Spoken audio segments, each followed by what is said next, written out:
Hola, hola, ¿cómo está mi clase favorita? Hello, hello, how's my favorite class doing?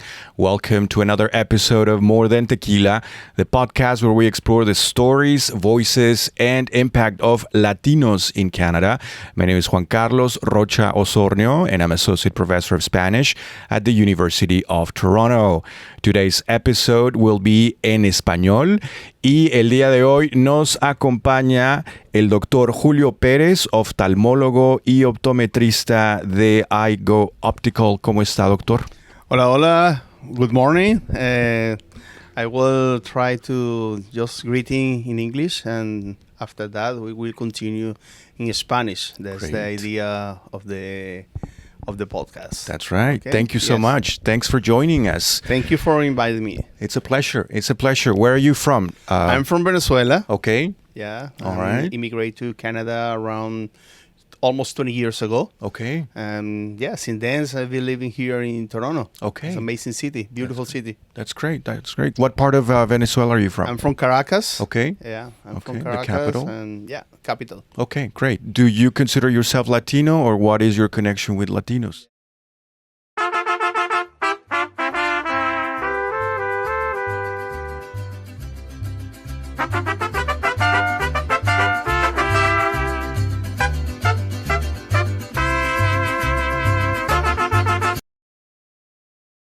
Yes, 100% Latino. Yeah. 100% Latino. Yeah, I think one thing that we never lost is our identity and identify as a Latino. Okay. For sure. That's great. So Even Venezuelan, Colombian, Mexican, doesn't matter. We are Latin. We speak the same language. Sometimes we don't understand each other in Spanish, but we speak Spanish, and yeah, we're Latin. That's good. Okay, great. So you came to Canada 20 years ago. How did you decide to come to this country? Okay, my country was passing through a very difficult situation, political situation at that time, still, but by that time was a little bit really difficult, and I had two little girls, my two daughters, and I decided that I have to do something for their better future. And yeah, we decided to move away from Venezuela. We left behind everything except our heart and soul. Right. And yeah, so we made that decision and say, okay, let's do it, Mm-hmm. and we'll see. Okay. The life is beautiful, and we see what the future give for us in another country. Okay, that's great. Did you have any family here in Toronto? Any friends? No. Nobody. At that moment, I never been here in Canada before. And I decided, because I was doing some research about what different countries we can move legally without having those kind of problems that a lot of immigrants have all around the world. Right. I'm not going to say any specific place, just all around the world. Of course. So we had different options. One was Australia. And I say, oh, you know what? This is the other side of the world. If I want to see my family, I have to Yes. travel to get here to Caracas. And U.S. was so complicated. My wife is from Colombia. Okay. That was another option. Or we say, okay, that will be the last option. Why the last option? Because it's moving to another Latin country, which at that time was a little bit better than Venezuela, but it's the same. So we want something better. If you want to leave everything behind, you have to try to get the best possible, because you want to give to your child the best option possible. Right. And that's why Canada at that moment was a very, very, very good option. So we applied for a skilled worker residency, and the process was long. We did in Venezuela. It was around 5 years. The process, since we were approved. Wow. Then we went to an embassy. We had an interview in English and French. I don't speak French too much. Right. Yeah, so we passed, and after that we did so many different medical tests, and maybe 3-4 months later we had the visa stamp into the passport. Okay. It's just one entry visa, because as soon as you come here, They have to do the landing, and after the landing, they process all the permanent resident card, and that was very, very straightforward and fast at that moment. But we're talking about more than 20, almost 20, yeah, more than 20 years ago. Do you remember the year and the date? Yeah, exactly. 2008. Okay. April the 1st. April 1st. It's not the full Okay. day. Right. But no, yeah. I learned that year after. Right. Yeah, but yes, 18 years ago. Okay. But the process more than 20. Wow. Because 5 years.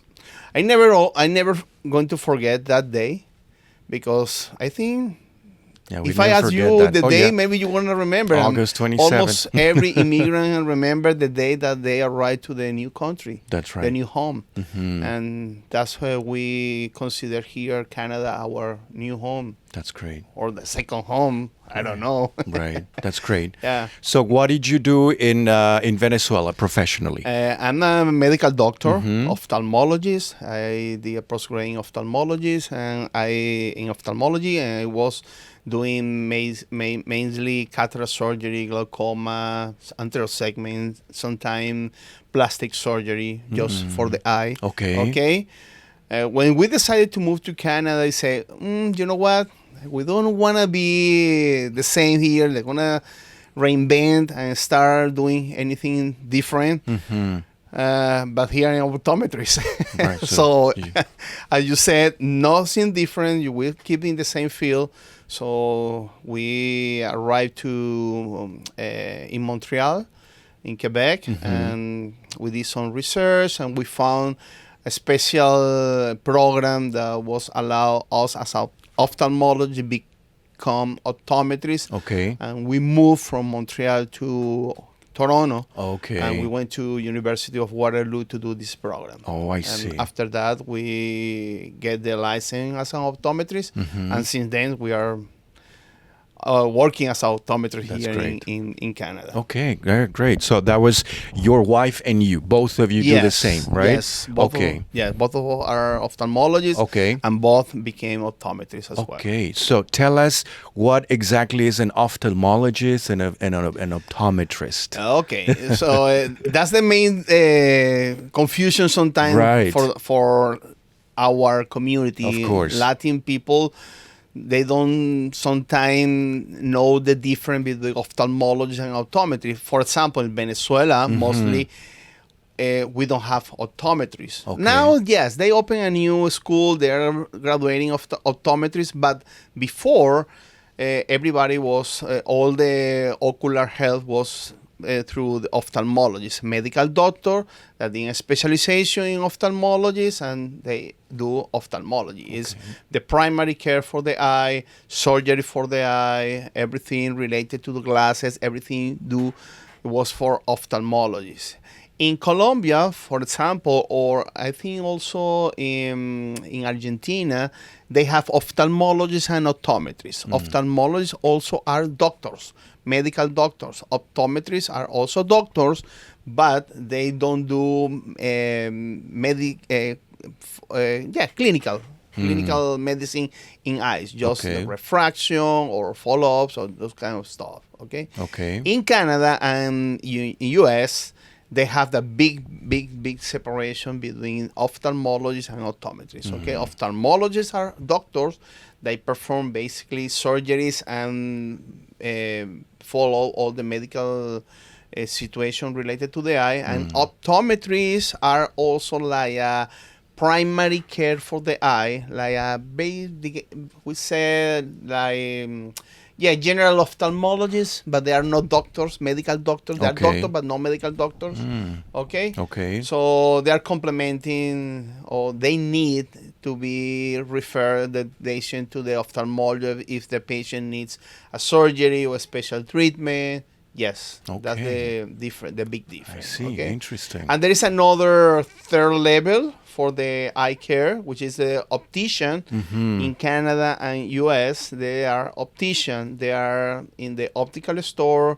They do all the measurement for the patient just related to glasses. I Okay, see. and also they work in the lab in Okay. the lab there to create the glasses Okay. for people. Oh, great. Okay. Well, thanks for. That's the big difference. Yeah, that's great to know Yeah. because I didn't know, to be honest. Yeah. You know, I always heard those terms, but I didn't really know Yeah, exactly and sometimes they which. say oculist. and They Right. say just people that take care of Eye their eyes. doctor. That's Right, it. right, right. Or eye doctor. Right. Eye doctor could be ophthalmology or could be also optometrist. Right. Okay. Actually, we said at the beginning this podcast will be in Spanish. We are not.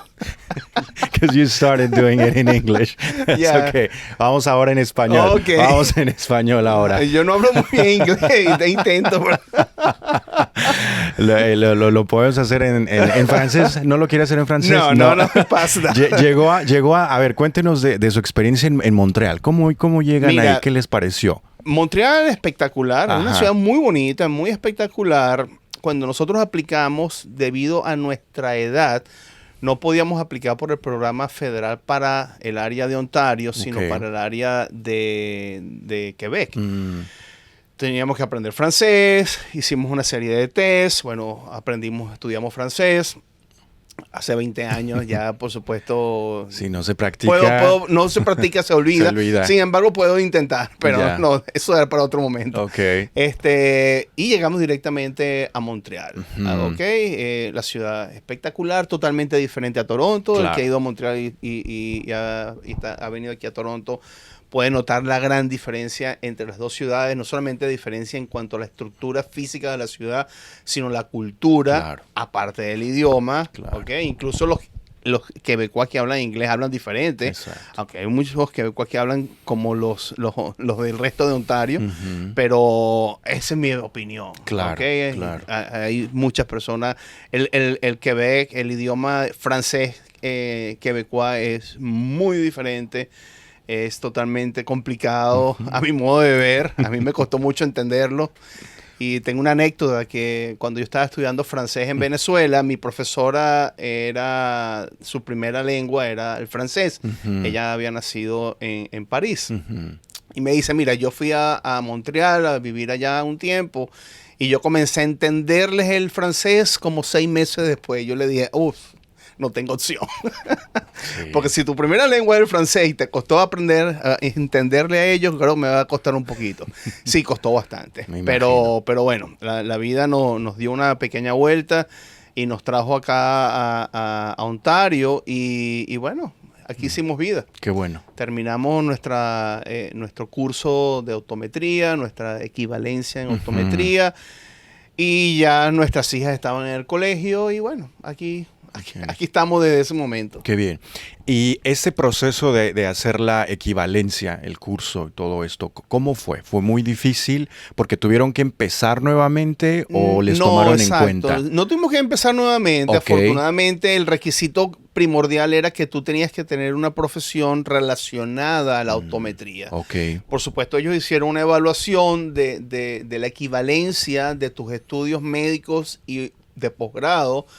Y si esta equivalencia cubría más del 90% de la materia que se ve en la Universidad de Waterloo, Ujú. pues ellos te aceptaban. Ujú. Una vez que te aceptaban, tenías que presentar un examen un placement test, de nivelación.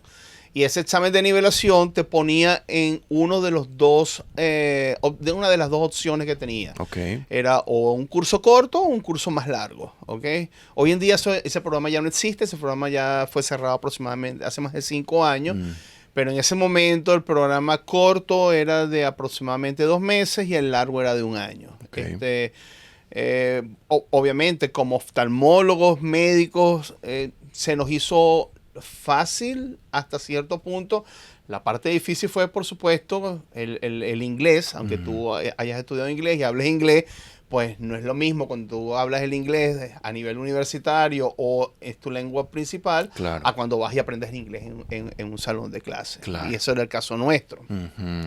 Pero bueno, hicimos nuestro curso, presentamos, logramos estar en el placement de 2 meses. Tuvimos 1 mes en la universidad haciendo todo lo que era la materia intensiva durante esas 4 semanas. Después nos mandan a un externship con otro optometrista ya que está practicando.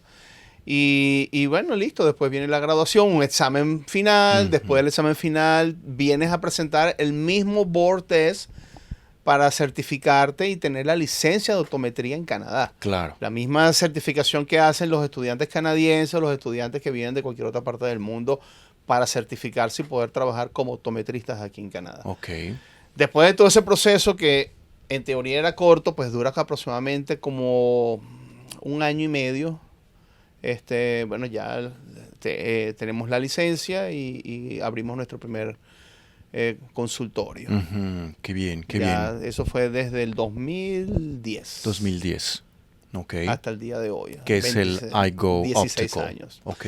En ese momento no era iGo Optical, Ok. en ese momento era simplemente un consultorio optométrico bien pequeñito en la oficina de un médico quiropráctico que nos rentó un pequeño lugar y bueno, ahí empezamos. Ok, qué Ahí bien. empezamos la consulta, empezamos a hacer, a contactar a nuestra comunidad latina, porque cuando tú emigras, yo pienso que lo más importante, hay 3 cosas importantes para un inmigrante, y es que todo lo que sea, a mi modo de ver, todo lo que sea relacionado con la salud, las finanzas o las leyes, deben ser en tu idioma. Tienes que entenderlo. Claro. Si tú no entiendes lo que te explica el médico, lo que te explica el abogado o lo que te explica el contador, creo que vas a tener problemas. Claro, claro. Entonces, lo demás puede ser perfecto, pero estas 3 cosas sería ideal para cualquier inmigrante que lo haga en su idioma.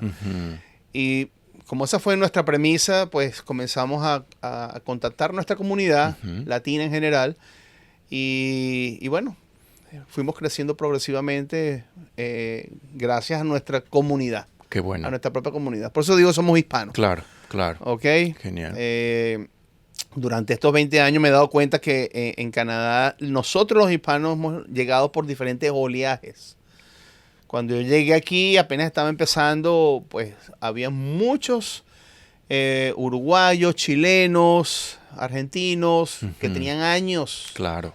Llegaron en los 80, los 70, y eso fue salvadoreños, ¿ok? Esa era la gran mayoría de la comunidad latina que atendía al principio. Correcto.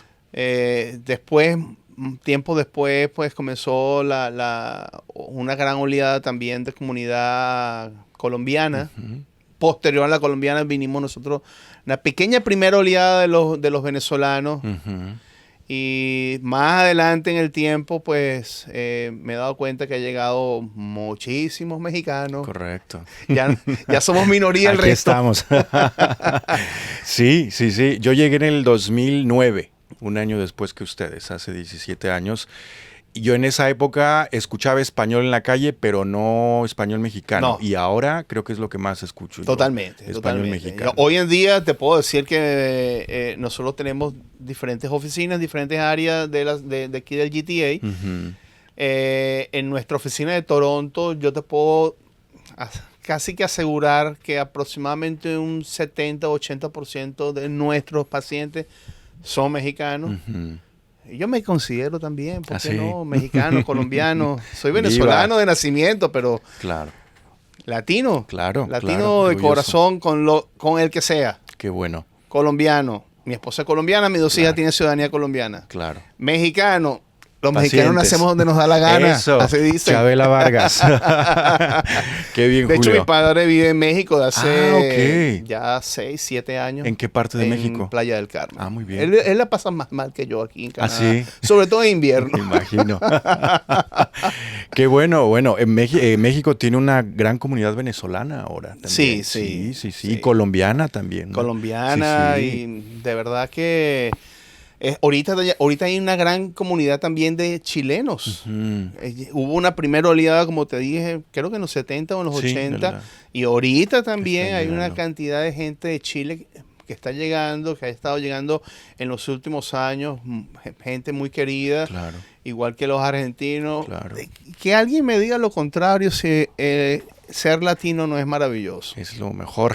Es lo mejor. Es correcto. Y también tenemos lo mejor de los 2 mundos, lo Sí. mejor del mundo anglosajón y lo mejor del mundo latino. Exacto. Creo que no hay raza más amable, más alegre y más calurosa que nosotros los latinos. Es correcto, es correcto.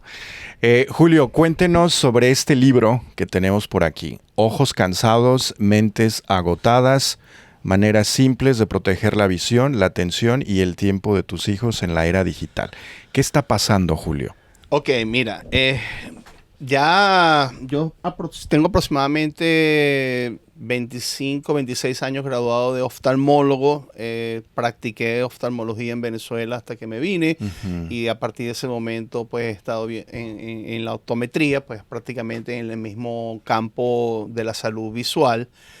Y he estado notando muchos años para acá patrones que han ido cambiando y han ido como sumándose pequeñas cositas en la cual yo he ido viendo que no solamente el problema está en los ojos, en la cual en la consulta me llega todos los días el problema visual.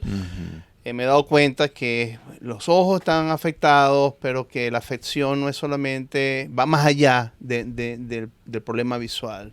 Es un problema de atención, un problema de sueño, un problema más general de conducta, de relaciones interpersonales, de los niños, de los adolescentes, de nosotros los adultos, incluso de los abuelos. Claro. Incluso los abuelos. Yo a veces voy a reuniones donde nuestros amigos llevan a sus padres y todos los abuelos están en el celular. Y si volteas al otro lado, están todos los niños están en el celular. ¿Ok? Entonces, la idea de este libro nace porque repetidamente escucho en mi consulta, sigo escuchando, he escuchado en los últimos años, sobre todo después de la pandemia, ¿no? Claro. Venía con frecuencia, pero la pandemia como que exacerbó más la situación. El padre o la madre que me dice, doctor, dígale a mi hijo que deje el celular. Dígale a mi hijo que deje la tablet. El problema va más allá de decirle al niño. Al principio yo caí en la manipulación, ¿no? Del padre y le decía, pues como mi trabajo es explicarle al paciente, el niño es el paciente mío, explicarle, oye, tienes que tomar descanso, no uses el celular muy cerca, no uses todo el tiempo la tablet, prométeme que vas a descansar. Y al final todos te prometían lo mismo, pero el año siguiente en la consulta te dabas cuenta que el niño venía con una miopía mucho mayor, con ojos más cansados y más distraídos. Más distraídos, pensando en otra cosa. A veces, no solamente el niño, sino que a veces tenía sentado el niño en la silla y el padre en la silla al frente. Y mientras yo le hablaba al niño, el papá o la mamá estaban en el celular.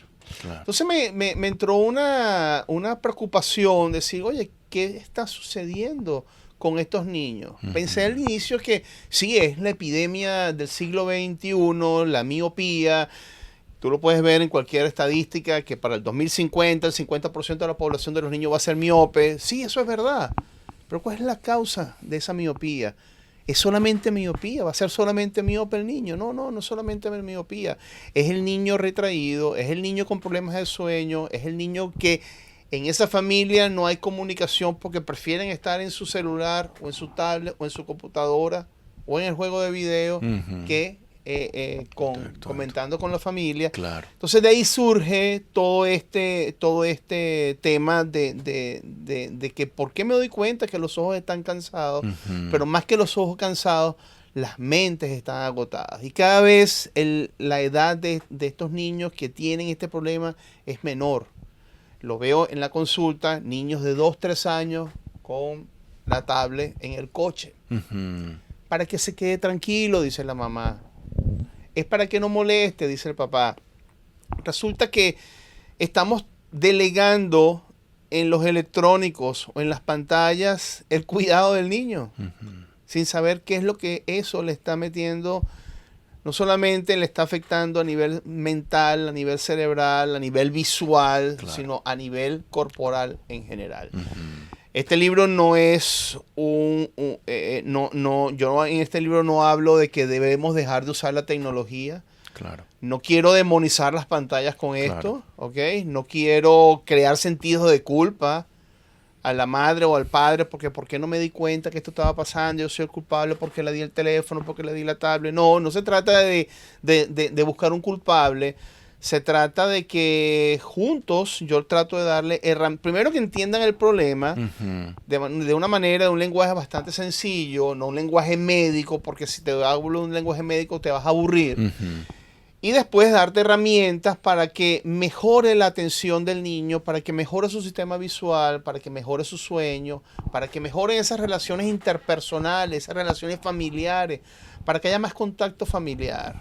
¿Ok? Y creo en eso, creo que sí se puede. Hablábamos antes de empezar el podcast de todos estos problemas tan grandes que está generando la tecnología. La tecnología no es el problema. Claro. Eso es importante que es nos cómo la usamos, ¿no? Es cómo la usamos, es cómo nos relacionamos con la tecnología. Es cómo permitimos que sea la tecnología la que nos quite la posibilidad de poder disfrutar otras cosas de la vida. Claro. O sea, el tiempo pasamos en las pantallas, viendo un celular, viendo un juego de video o una tablet, no es lo que importa es lo que estamos perdiéndonos. Exacto. De ver.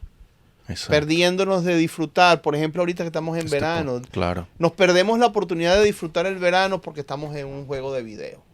Exacto. La gente que está en el jardín, en el parque, ¿no? Un día tan bonito como hoy, están en el teléfono, en lugar de estar disfrutando increíble, el alrededor. Increíble. Una de las cosas que me llama mucho la atención es ir a un restaurante y afortunadamente, en el libro te doy varias ideas de cómo hacer para mejorar las relaciones interfamiliares. Por supuesto, una es respetar el momento más sagrado, que es sentarse a comer en la mesa. Yo sé que para nosotros los latinos es muy importante sentarnos a comer en familia. Lo he visto en las familias colombianas, en nuestras familias venezolanas. Ahorita que tengo muchos amigos y mi padre vive en México, pues lo he visto en las familias mexicanas. Y estoy seguro que en toda Latinoamérica, en todas las partes del mundo, por lo menos nosotros los latinos, es importante la comida. Pero qué rico es una comida sin un celular en la mesa, para que podamos vernos a la cara todos. Eso lo hago yo con mis hijas de que eran pequeñas.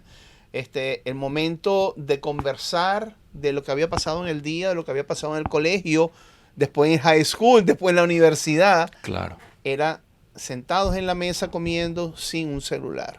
Y qué triste es ir a un restaurante y ver que en la mesa de al lado hay 4 personas, los 2 padres en su celular y los 2 niños jugando. Sí. Increíble, pero está sucediendo. Claro. Entonces, ojo, no es decir que las pantallas o los electrónicos son malos, son maravillosos, gracias a ellos tenemos el mundo que tenemos. Claro. Pero tenemos que tener una relación con ellos que nos favorezca a nosotros, no que favorezca a la pantalla. Exacto, sí, ¿Okay? sí. Si no fuera por la tecnología no podríamos hacer este podcast. Entonces, Totalmente. Hay que aprovechar la tecnología, pero hay que tener cuidado. Hay tiempo para todo. Claro. Hay tiempo para todo.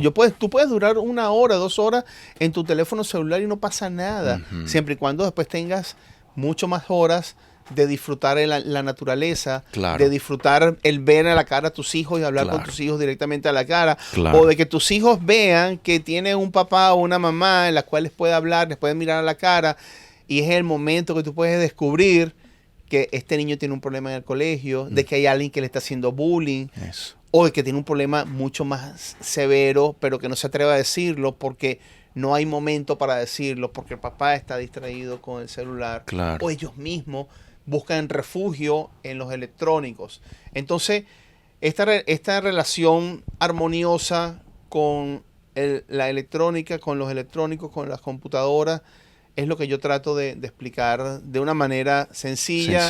Y un poco humana, más humana, para que pues todos tengamos un futuro mejor. Qué bien. ¿Dónde podemos encontrar este libro, doctor? Actualmente ya la edición en español está disponible en Amazon. Pueden buscarlo como Dr. Julio Pérez o como el nombre del título del libro, Ojos Cansados, Mentes Agotadas. Muy bien. Ya para finales del mes de julio estará disponible la versión en inglés. Qué bien. Así, un poco de desfasamiento entre la edición en español y la edición en inglés, porque tuve que utilizar 2 editoriales diferentes. No quise hacer traducciones literarias, porque nosotros hablamos diferentes idiomas y la forma en que pensamos y estructuramos nuestros pensamientos y nuestras ideas Claro. es completamente diferente en español y en inglés. Así es. ¿Ok? Muy bien, pues hay que ir a comprarlo. Este libro, ya saben, lo pueden encontrar en Amazon y aquí lo vamos a presentar en la Universidad de Toronto muy pronto también para invitar a toda la comunidad. ¿Cómo ha sido criar a 2 hijas acá en Canadá? ¿Hablan español sus hijas? Perfecto. ¿Sí? ¿Saben escribir español también? Perfectamente Sí. las dos, sí. Sabes que eso, de todo lo que yo puedo hablar de nuestra comunidad latina aquí en Canadá, una de las cosas que yo más critico es el hecho de que muchas veces en la comunidad latina le dicen a los niños, prefiero que hablen francés e inglés, porque Canadá habla inglés y francés, pero se nos olvida que en casa nuestras raíces son latinas, se nos olvida que en casa nuestro primer idioma es el español, se nos olvida que 500 o más de 500 millones de personas en el mundo hablan español y que solamente 100 y pico millones, 200 y pico millones hablan francés. Correcto. Entonces, si le quitamos a nuestros hijos la oportunidad de aprender el español perfecto, le estamos quitando 50 millones de latinos que viven en Estados Unidos y otro pocotón de millones de latinos que vivimos aquí en Canadá. Amén de toda la cantidad de millones de latinos que viven entre México y Argentina. Correcto. O sea, la posibilidad que tú le puedes dar a tu hijo por solo el hecho de hablar español e inglés perfecto es algo que no debería discutirse. Sí, lamentablemente lo veo mucho en la consulta, que llega el niño, le digo que me lea las letras y por supuesto inmediatamente pasa al inglés y lo lee en inglés. Yo le explico en inglés porque cuando ya el niño me habla en inglés tengo que explicarle en inglés, pues no pasa nada. Claro. O muchas veces, que es algo que he visto con mayor preocupación, los niños hablan inglés, le hablan inglés a los padres y los padres intentan responderle en inglés, un inglés pésimo, horrible. No. Y, ¿por qué no le hablan en español? Claro. O sea, si algo le podemos dar a nuestros hijos es la posibilidad de que hablen 2 idiomas o 3. Claro. Mi hija mayor domina el inglés y el español perfectamente bien y muy, muy alto de nivel de francés. Mi hija menor no le gusta el francés, pero habla perfectamente bien español y perfectamente bien inglés, por supuesto. Ellas crecieron aquí, se criaron aquí. Su idioma inicial es el inglés. ¿Ok? Entonces sí hay la posibilidad de darles 2 o 3 idiomas a los niños, pero que tu segundo idioma no sea el francés, que sea el inglés. No tengo nada contra el francés. Claro. Pero si tú eres latino, tu niño debe hablar español. Y lo veo mucho en diferentes comunidades. No voy a nombrar qué comunidades. Yo tengo mis estadísticas personales. Claro. Pero sí, tenemos la posibilidad de que nuestro hijo hable nuestro idioma, con nuestro acento mexicano, con nuestro acento venezolano, con nuestro acento colombiano, o argentino, o uruguayo. ¿Qué importa? Correcto. Pero que hablen el idioma español. Exacto. Porque las posibilidades son infinitas. Tengo una amiga muy cercana de nosotros aquí en Canadá de hace muchos años que su hija, gracias al español, la empresa la promovió increíblemente rápido. Terminó trabajando en Texas. De Texas la mudaron para Ciudad de México.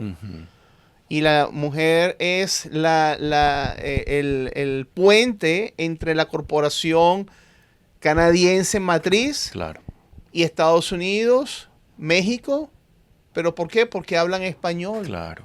Increíblemente no te necesitan en Canadá para que tengas un contacto con una empresa multinacional en Estados Unidos porque hables inglés. Claro. Te necesitan porque hablas español. Exacto. Entonces el español es muy, muy, muy importante. Para mí es el idioma más hermoso que hay. Increíblemente, cuando estaba escribiendo el libro, te das cuenta que el libro tiene 20 páginas más en español que en inglés. Okay. Porque el español es mucho más completo. Por supuesto. ¿Ok? Qué bien. Sí, criar 2 niñas aquí no fue fácil en la época. Hoy en día es mucho más complicado. Hay que estar pendiente. Hay que estar pendiente de tus hijos. Hay que estar pendiente de los amigos, de la junta, de lo que le enseñan en el colegio. Claro. Importantísimo. Claro. No delegar la crianza de tus hijos al colegio. Claro. Tú no sabes quién es el profesor, tú no sabes quién es el maestro, tú no sabes quién redactó el programa escolar o qué situación política social había en el país cuando se redactó, se aprobó un programa escolar. No le delegues a tu hijo la educación, no le delegues al profesor o al colegio la educación de tu hijo. Correcto. Eso es lo más importante. Uno debe criar a sus hijos, sobre todo cuando uno es inmigrante. Uno no tiene familia aquí, la familia son los amigos, la familia son los vecinos. Entonces, no es fácil, Claro, es complicado, Claro, pero no es imposible. claro. Mis hijas hablan en español perfecto. Me alegra Los mucho. amigos de mis hijos hablan español perfecto. Uno que otro tarzaneado. Claro, pero no hay problema, Pero no se hay dan problema. a entender y creo Se que da eso a es entender. lo principal, porque a Es veces... como hablé yo inglés. Como tarzaneado. claro, todo.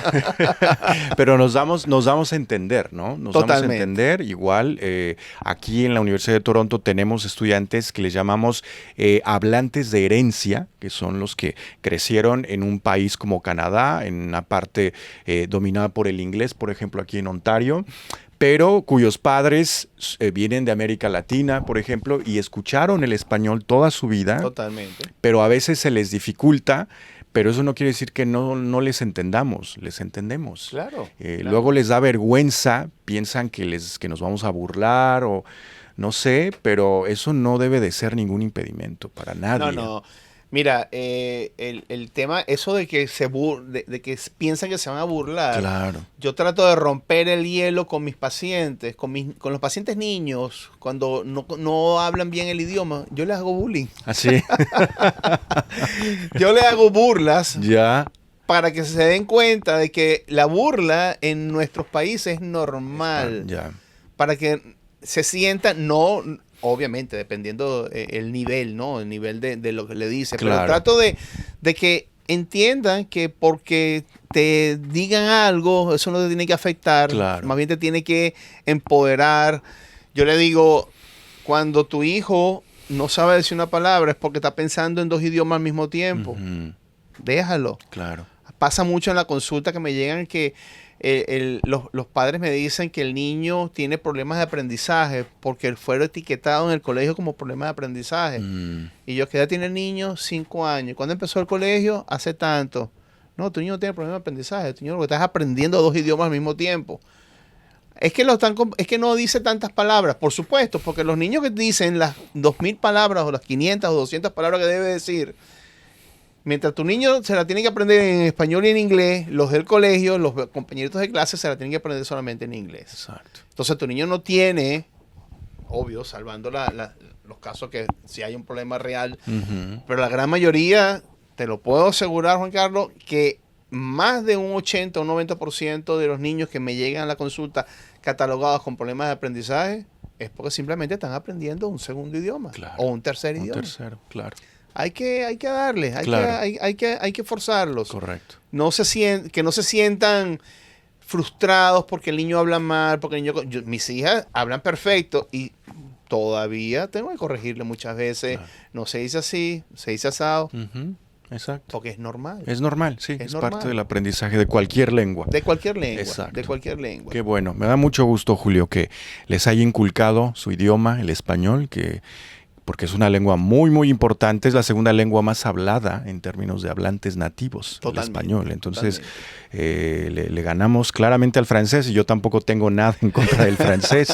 Me gusta mucho, pero sí, uno puede conversar con más gente en español. El mundo en español es más amplio. Y ahorita, no solamente el hecho de inculcarle el idioma, sino la cultura. cultura. La cultura, darte cuenta. Yo, mis hijas, mi hija menor fue el año pasado, cuando se graduó, fue con sus amigas a República Dominicana. Ujú. Todas sus amigas eran canadienses, ninguna Ujú. habla español. Y ella era la guía Ujú. ante los dominicanos. Claro. Y me dice, papá, no le entendía muchas cosas de lo que decía. yo tampoco les entiendo. Lo que quiere decir es que te abre puertas. Claro. Te abre puertas. Claro. Después fuimos a Colombia y se sentían como si entendían todo. Qué bueno. Claro, ciertas cosas que muchas veces ni yo las entendía Claro. porque son los Muy modismos que locales. usamos en diferentes ciudades. pero el sentirse cómodas en México, en sentirse cómodas en Colombia, en sentirse cómodas en República Dominicana, gracias a que dominas el idioma. Exacto. Entonces es importante. Eso. El idioma es sumamente importante. Igual les digo a todos los latinos aquí en Canadá que no hay excusa para no leer inglés. I was gonna say that. No hay excusa. Exacto. ¿Ok? Sí. Hay que aprender el inglés. Hay que aprender el inglés. Vivimos en un país donde se habla inglés, hay que aprender el inglés, punto. Correcto, exacto. No Punjabi, inglés. Inglés, exacto. Qué bien, Julio. Háblenos ahora de Venezuela, hablando de este tema cultural. ¿Cómo es Venezuela? Yo no conozco Venezuela, me gustaría. Mira, Venezuela es hermosa. Me imagino. Sí, es. Con esa palabra definiría Venezuela. Venezuela, Sí, claro.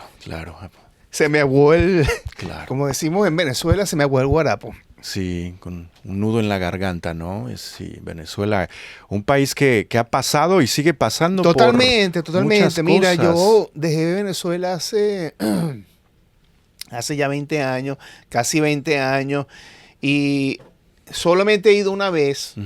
Mi madre falleció, fui Sí. y hasta el sol de hoy.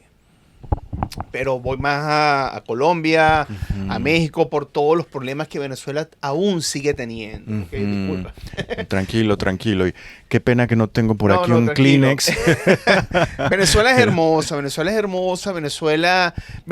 era lo que es Canadá hoy en día. Venezuela era un país, era o seguirá siendo algún día, volverá a ser el país de inmigrantes, país donde había mexicanos, colombianos, ecuatorianos, uruguayos, argentinos. Venezuela era Canadá. Claro. Venezuela, la gran cantidad de inmigrantes en Venezuela eran italianos, españoles, portugueses. Tenemos Ujú. cientos de la mezcla de la cultura española, portuguesa, italiana. Nosotros rebautizamos la lasaña gracias a los italianos, y en Venezuela la lasaña se llama pastillo. El pastillo solamente se hace en Venezuela. Ok. Por eso cuando aquí alguien dice, no, vamos a comer lasaña, no, por favor, usted no sabe lo que es una lasaña. Usted no sabe lo que es una lasaña buena. Y la comida china, vamos a comer comida china, donde dice, ¿cómo es la comida china? Comida china venezolana. Eso es otra cosa. Ujú. El asado. Imagínate el asado de Argentina, de Uruguay. Ese es el asado de nosotros en Venezuela.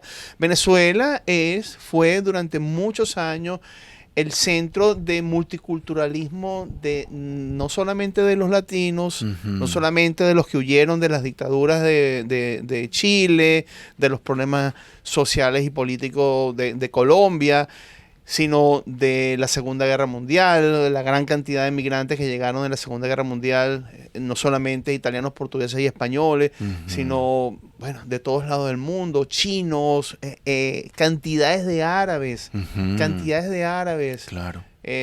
Muchas veces era, el término era del musiú, ¿no? El musiú es el árabe, Claro. Sirios, y todos los inmigrantes en Venezuela se adaptaban a la cultura venezolana. Todos comían arepa, todos iban a misa los domingos, Claro. increíblemente. Ujú. Aunque llegaras a tu casa y practicaras tu cultura o practicaras tu religión. Ujú. ¿Ok? Eso es sí, quizás la diferencia que yo veo en lo que era Venezuela y lo que es Canadá. Ujú. Poniendo la similitud entre dos países altamente multiculturales. Ok. Ese es Venezuela, con muchas riquezas. La riqueza más grande que tiene es la riqueza humana. Lamentablemente por una parte y afortunadamente por otra, dispersa por todo el mundo. Claro. Porque el mundo logró conocer lo que era el venezolano. Ujú. Buenos y malos. Claro. Como todo. Como en todo. Como en todos lados. Claro. Hay mexicanos buenos y malos, hay Claro. colombianos buenos y malos. No todos los colombianos son malos, no todos los mexicanos son malos, no todos Correcto. los venezolanos son malos. Así ¿Ok? es. Ujú. Nosotros somos o sea, por uno malo y 1.000.000 de buenos. Claro. Lo que pasa es que ese malo a veces nos afecta a todos, nos ensucia el nombre a todos. Ujú. Pero gracias a todo este desastre político, social que ha ocurrido, pues 8 o 10 millones de venezolanos han tenido que emigrar, familias han estado fraccionadas, Como tú dices, hay una gran cantidad de venezolanos en México, los hay en España, los hay en cualquier parte del mundo. Sí. Hay cantidades de personas que eran antiguos trabajadores de la empresa petrolera trabajando en los Emiratos Árabes. Hay venezolanos en Japón, en Noruega, en Australia cantidades, por supuesto en Estados Unidos está la gran mayoría, no solamente en Florida, sino en muchos lugares de Estados Unidos. Se han regado por todos lados del mundo, las familias fragmentadas y divididas, Claro. ¿ok? Pero Venezuela es un gran país y va a ser un gran país, sigue siendo y va a recuperarse, ya va en pro de recuperación. A veces queremos que sea más rápido, pero no se puede. Claro. El tiempo lo determina el que está allá arriba. Eso. Nada Totalmente, más. totalmente. Pues habrá que visitar Venezuela. Por ahí escuché en las noticias que se están reactivando vuelos. Sí, se están Sí, ¿no? reactivando. Bueno, hasta hace poco no había posibilidades de ir a Venezuela. Todavía hay un poquito de dificultad, pero incluso hasta ya la línea de cruceros MSC anunció una parada en la isla de Margarita. Ok. O sea, eso es lo que te habla de que las cosas que vienen bien. Ujú. Quizás tu próxima pregunta será, ¿te devolverías a Venezuela? ¿Se Mira, no sé. devolvería No a sé. estas alturas? A estas alturas de mi vida ya no sabría qué responder. Con tanta comunidad me acá que pregunté y me atender. respondo al mismo tiempo. Pero no sé si visitar, quizás si hacer negocio, ayudar a mi gente, a mis amigos, a mi pueblo. Claro. Aportar lo que pueda aportar. Ojalá parte de este libro pues ayude a que la gente allá entienda que el mundo es diferente y que puede ser controlado de manera diferente para que haya un futuro mejor. Ujú. Sí, vamos a ver Eso. qué sucede en la depara. vida. Claro. Espero que pronto sí haya una mejoría, no solamente desde el punto de vista económico, que va a ser muy sencillo, un país millonario, un país Claro, rico, se con recupera tantos muy recursos. rápido. Ujú. Todo está en salir del problema político-social, Claro. que no haya más división. No soy de los que se dice que borrón y cuenta nueva, Ujú. pero tampoco soy yo el que decide a quién culpar, a quién no culpar, ¿no? Ujú. Ya los que se encargan de eso tomarán sus determinaciones y el que tenga responsabilidades pagará sus responsabilidades, Claro. porque aquí todo el que hace algo tiene que tener consecuencias. Eso. Toda persona tiene que tener consecuencias en sus actos, buenos o malos, punto. Ujú. No es que con esta piedra, ¿cómo es que dice el dicho? Medir con la misma vara, Ah, sí. pero eso es venganza o Mm. no. O sea, dejarle a la justicia que la justicia haga su trabajo. Claro. Obviamente tenemos que empezar por limpiar la justicia Claro. para que la justicia sea de verdad ciega y haga su trabajo como Eso, debe ser. eso, ¿Ok? amén. Pero yo tengo fe y sí creo que esa naturaleza con la cual Venezuela creció y se hizo famosa durante muchísimos años va a volver, y el aporte que los venezolanos han hecho a las sociedades de muchas partes del mundo, pues aunque estemos lejos y no volvamos, o que sí volvamos, Ujú. pues sirva de ayuda a que Claro. se reintegre, se reestructure y se reencuentre la sociedad venezolana, Claro. que tanto hace falta. Eso. Nuestros mejores deseos para la comunidad venezolana y la comunidad colombiana. ¿Qué tal? Usted, que su esposa es colombiana. ¿Cómo es Colombia comparada con Venezuela? ¿Cuán similar es Colombia, Venezuela o viceversa? Yo te diría que somos lo mismo. Sí. Definitivamente somos lo mismo, ¿no? ¿De dónde es la arepa? Ahí está, esa es la respuesta. Como venezolano digo que es Claro. venezolana. Claro. El tipo de arepa venezolana es totalmente diferente al tipo de arepa colombiana. Pero la arepa, es más, yo le digo a la gente, la arepa, un taco es una arepa. Ah, ok. Un taco Claro, es una arepa. claro. Una arepa delgadita, simplemente. Claro, eso. Pero Exacto. es la misma forma redonda, hecha la tortilla de maíz con que fabricas el taco, pues fabrica la arepa colombiana un poquito más chiquita, más gruesecita y más dura, o mucho más grande, más esponjosa y más blanda en Venezuela. Claro. Pero la arepa es de nosotros, de los latinos. Eso. Así, eso. la arepa de los latinos. Amén. La cultura venezolana y la cultura colombiana es muy parecida. Colombia vienen las elecciones pronto, pues también está en un proceso de altos y bajos y ha vivido transiciones políticos-sociales mucho más severas, bueno, no sé si decirte mucho más severas o no, por lo menos sí más largas en la historia que Venezuela, pero siguen todavía luchando contra eso. Pero es un país maravilloso y la gente de Colombia es maravillosa. Claro, qué bien. La gente de Colombia es maravillosa. Mi esposa Mónica, ella es colombiana, pero ella se crió chiquitica en Venezuela porque ella emigró a Venezuela por la misma situación que nosotros emigramos hoy en día a Canadá. Okay. Pero es la colombiana que más venezolano habla, como dicen. Claro, claro. Pero sí, por supuesto, las raíces son similares, similares. Qué bien. ¿Y México? ¿Qué le ha parecido México en sus viajes? México tiene un lugar muy importante en mi corazón. Le abrió las puertas a mi padre y he recibido de México pues todo el apoyo y todo el soporte de mi familia hasta ahora. Qué bien. México ha sido toda la vida un país hermano de Venezuela. Yo crecí con Juan Gabriel. Claro. Era el ídolo mío de la infancia y de toda una generación. Bueno, no solamente Juan Gabriel, Maná, Belinda, que más recientemente. Belinda, claro. O sea, pare de contar la hermosura de las playas de México, de esa zona de Quintana Roo no tiene nombre. Lamentablemente un poquito afectada ahorita por el sargazo, pero la cultura mexicana es increíble, es diferente, es muy, muy, muy variada del norte a sur y del centro. Me encanta conocer la cultura mexicana, me encanta indagar en lo que es la cultura maya, la comida es espectacular, aunque mi papá dice, es lo mismo, es el mismo taco de diferentes formas. Cuando mi papá me echaste la broma, me echaste la partida para atrás. No, es espectacular. Qué bueno.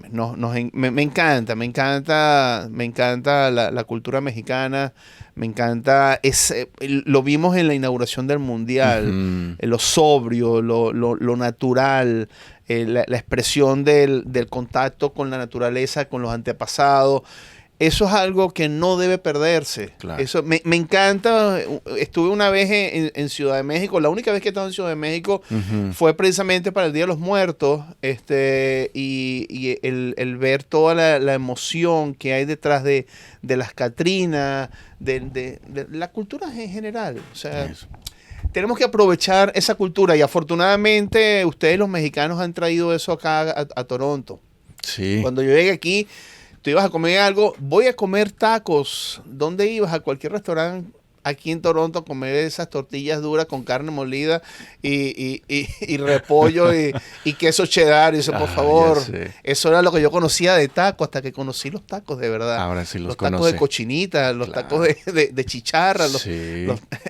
Ahora sí se ahora sí son. Y cada vez mejor. Yo cada igual vez mejor. Me sorprendo de cómo ha evolucionado esa calidad de la cocina mexicana. Impresionante. Hay sí, fusiones.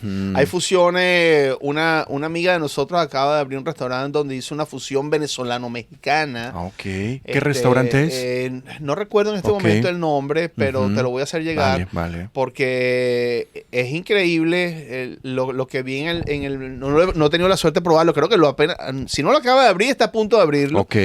Pero sí sé que es una fusión venezolano-mexicana increíble. Y hay fusiones venezolanos-peruanas, colombiano, mexicano.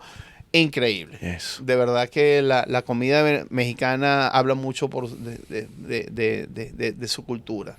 Qué bien. Y multicolor, Claro. así como este mantel, ¿no? La Catrina atrás. La Catrina atrás. Claro. De verdad he disfrutado mucho cuando voy allá a México a visitar a mi padre. el clima caliente dice, no, que es muy caluroso, no importa. Exacto. Hay que aprovecharlo. Voy mucho a Mérida. En Mérida la qué bien. temperatura, cuando la zona más caliente de Norteamérica está en 40 grados, Mérida está en 45. Dice, no, Mérida no hace calor. No, es Mérida, Venezuela. Eso. Mérida, México. Sí. Mérida, Yucatán sí hace calor. Hace calor. Sí, sí, es calor húmedo. Calor muy húmedo. húmedo, sí. Pero es increíble, es increíble. ¿Verdad que la cantidad de venezolanos que han hecho vida y carrera en México durante toda la vida? Sí, Incluso sí, desde sí, antes de claro. que hubiera la migración masiva de Ujú. venezolanos, pues la relación que ha habido entre México y Venezuela siempre ha Siempre ha sido sido algo que es lógico. Correcto. Es interesante. Eso.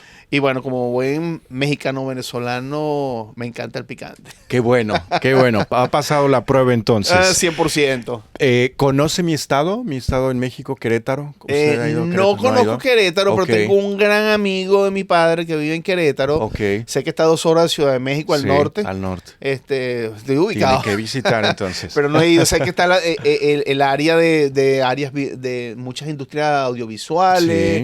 Sí. He estado, no he tenido la oportunidad de ir y tengo un gran amigo que se casó con una mexicana aquí en Canadá. Ujú. Él es venezolano, se acaba de mudar a Querétaro Ah, qué bien, qué bien. porque la esposa es de Querétaro. Ah, ok.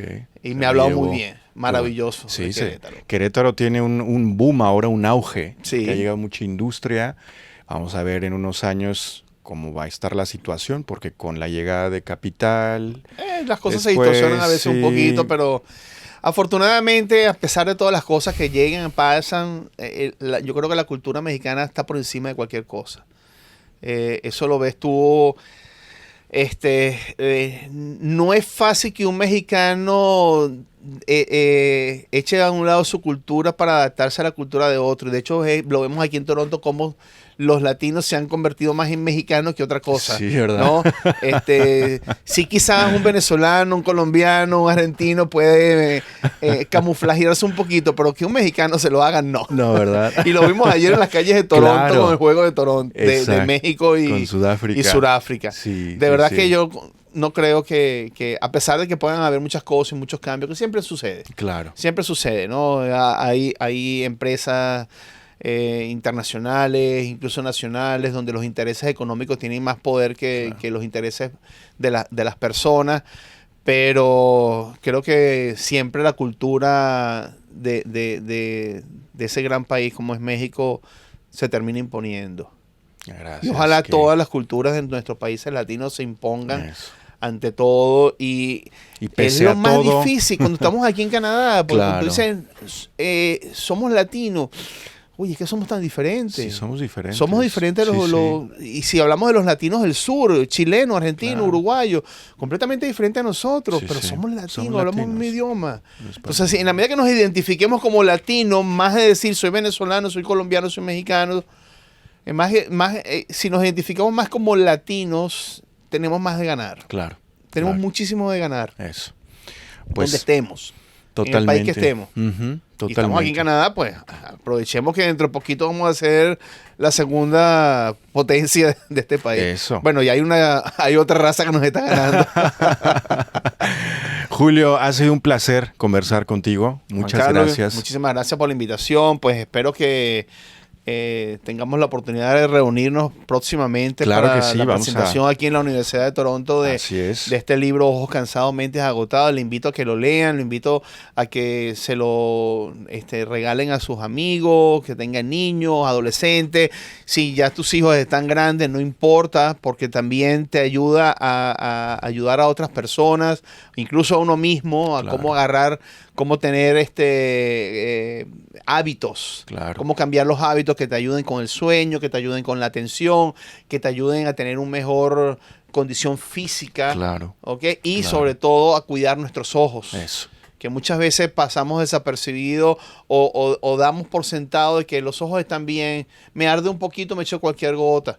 No, yo veo bien. No. Y les invito a que se hagan chequeos visuales anuales, Sí. a que le revisen los ojos a sus niños, a sus hijos, a sus abuelos y que pongamos la salud visual de primera opción. Eso. Porque todo entra por los ojos. Eso, todo entra por los ojos, Todo es lo que entra iba a por los decir. ojos. Exacto. De cualquier punto de vista. Correcto. Mental, Exacto. físico, emocional. Las cosas buenas, las cosas malas.